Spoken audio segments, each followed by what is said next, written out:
পড়েছে লতাটা, সজনে ডাঁটায় ভরে গেছে গাছটা, আর আমি ডালের বড়ি শুকিয়ে রেখেছি। খোকা, তুই কবে আসবি? কবে ছুটি? চিঠিটা তার পকেটে ছিল, ছেঁড়া আর রক্তে ভেজা। মাগো, ওরা বলে সবার কথা কেড়ে নেবে, তোমার কোলে শুয়ে গল্প শুনতে দেবে না। বলো মা, তাই কি হয়? তাই তো আমার দেরি হচ্ছে। তোমার জন্যে কথার ঝুড়ি নিয়ে তবেই না বাড়ি ফিরব।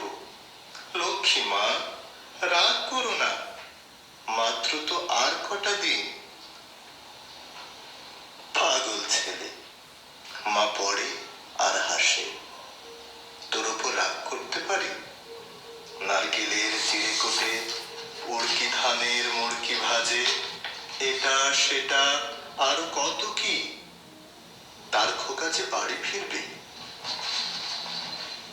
ক্লান্ত খোকা, কুমড়ো ফুল শুকিয়ে গেছে, ঝরে পড়েছে ডাটা, পুঁই লতাটাও নেতানো।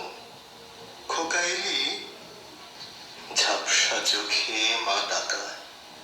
উঠানে উঠানে যেখানে খোকার সব শকুনেরা ব্যবচ্ছেদ করে, এখন মার চোখে চৈত্রের রোদ পুড়িয়ে দেয় শকুনিদের। তারপর দাওয়ায় বসে মা আবার ধান ভানে, বিন্নি ধানের খই ভাজে। খোকা তার কখন আসে, কখন আসে। এখন মার চোখে শিশির ভোর, স্নেহের রোদে